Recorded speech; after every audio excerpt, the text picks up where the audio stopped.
Tighter Insider Preseason Camp is sponsored by The Locker Room. Hello, everyone, and welcome into our Tighter Insider Fall Camp Practice Update, brought to you by The Locker Room, a Tuscaloosa tradition since 1964. I'm Gary Harris, joined by Rodney Orr from TighterInsider.com, and we're standing right here with the Walk of Champions behind us here at Bryant-Denny Stadium.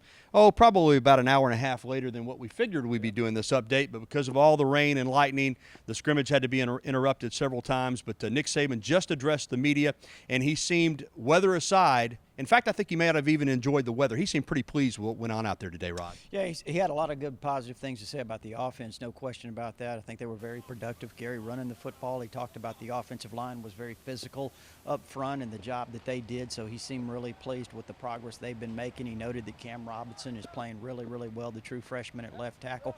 He also made an interesting observation that, or comment that Ross Pierschbacher, the freshman offensive lineman from Iowa, could help on the two deep this year. I thought that was really interesting. There were some injuries, but most of them didn't seem too serious. B.J. Thomas would be proud of us because raindrops keep falling on our head. He did mention the quarterbacks right off the bat. He told reporters, I know you guys are interested in stats for the quarterbacks, but I don't think it's fair, talking about Saban, he said, to give out stats because of the conditions that they were operating in today. But he said, I'm pleased with the progress of both quarterbacks, meaning Coker and Sims. Well, it sounds like both guys threw the ball really well, Gary, and that they were efficient.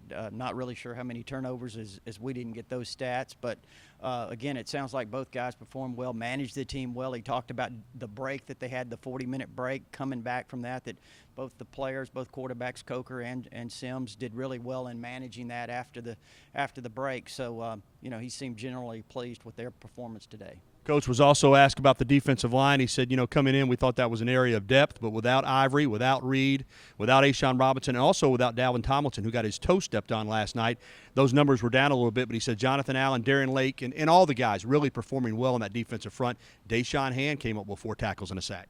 Yeah, there were some sacks in the scrimmage. You mentioned Jonathan Allen. He had 5 tackles and 2 sacks.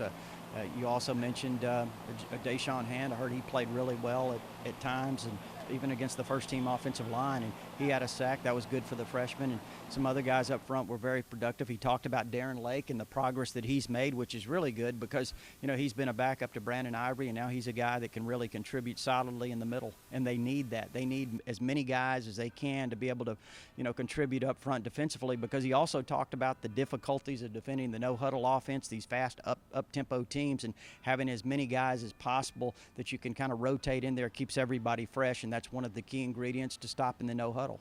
I also like what he said about the spread. He said, you guys make a lot out of that. If you look at the numbers, we probably defend it better than most, but we want to be better defensively against everybody. Speaking of Coach Saban and this team, he said he really liked this team. I thought it was interesting. He said they like each other off the field. I want them to take that brotherhood onto the field.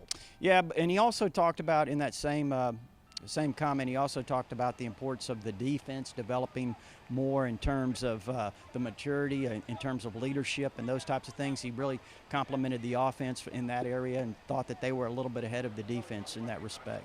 Finally, tomorrow, an off day for the football team, an off day for us. I think we can use it as much as they can. That is our Tighter Insider Fall Camp Practice Update for today. For Rodney Orr, I'm Gary Harris. We'll talk to you again soon. Tighter Insider Preseason Camp is sponsored by The Locker Room.